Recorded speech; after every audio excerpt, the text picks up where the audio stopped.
Perdagangan internasional.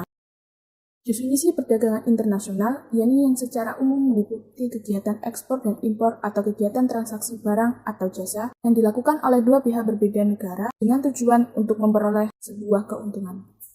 Faktor penyebab terjadinya perdagangan internasional. 1. Kebutuhan suatu negara. 2. Kemajuan telekomunikasi, informasi, dan transportasi. 3. Interdependensi kebutuhan. 4. Keinginan dalam menjalin kerjasama pada bagian sektor ekonomi.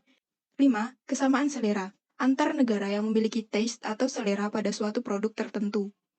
Nah, untuk tujuan perdagangan internasionalnya seperti 1. Dapat meningkatkan pendapatan negara.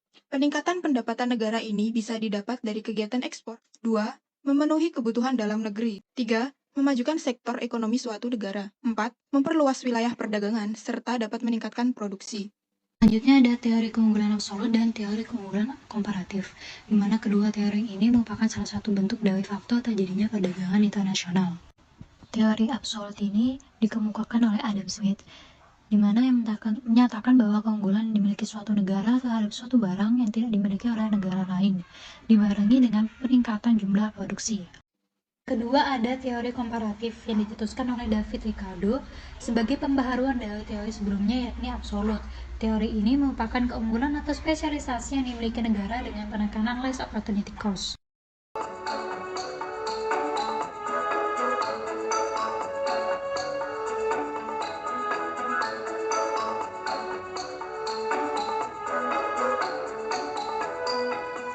Namun, hadirnya virus COVID-19 mulai mengkonstruksi sistem perdagangan internasional. Banyak dari beberapa negara yang sempat melakukan pembatasan ekspor untuk mencegah kelangkaan pada negaranya sendiri.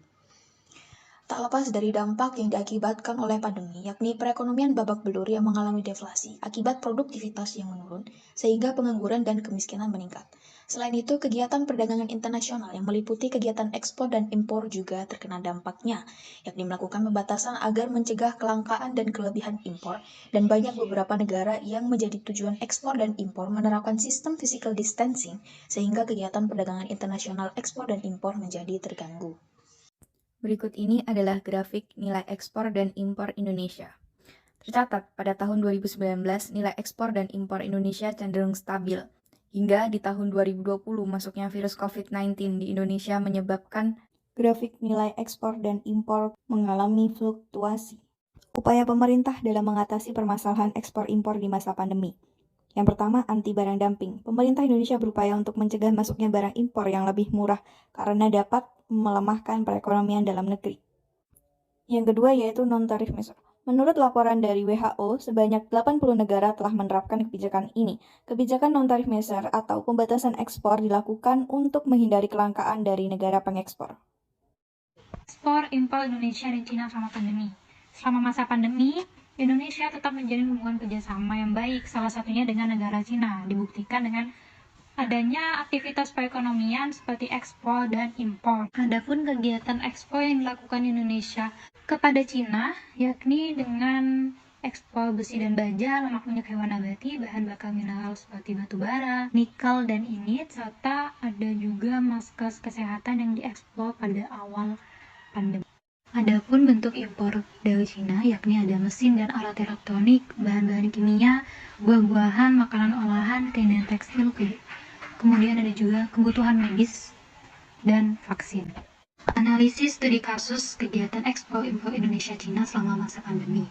Pertama ada teori absolut, di mana perbedaan barang produksi dan spesialisasi antara Cina dan Indonesia dibuktikan dengan adanya impor mesin dan alat elektronik dari Cina, sebab Indonesia tidak memiliki keunggulan dalam memproduksi mesin dan alat elektronik, sedangkan Cina memiliki keunggulan dalam memproduksi mesin dan alat elektronik. Yang kedua ada keunggulan komparatif, yakni perbedaan keunggulan barang antara Indonesia dan Cina yang menciptakan biaya peluang yang lebih rendah.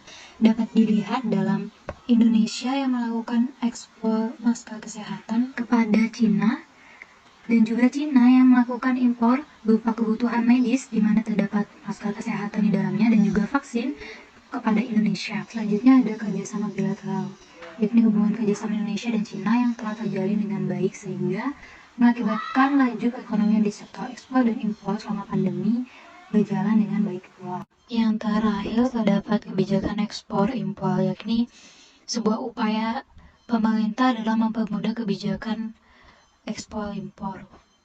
Di antaranya terdapat menyederhanakan regulasi, kemudian penetapan efek nature dan stamp, yang ketiga ada automatic authentication dan peningkatan fasilitas. Saya Isma Triana dengan NPM 21044010055. Saya Yasina Majudan dari NPM 21044010081. Nama saya Sevi Alfrida Putuswoyo dengan NPM 21044010084. Saya Nazira Matalita Rahda, NPM 21084401009. Perkenalkan, nama saya Rafidana Sofa, NPM 21044010124.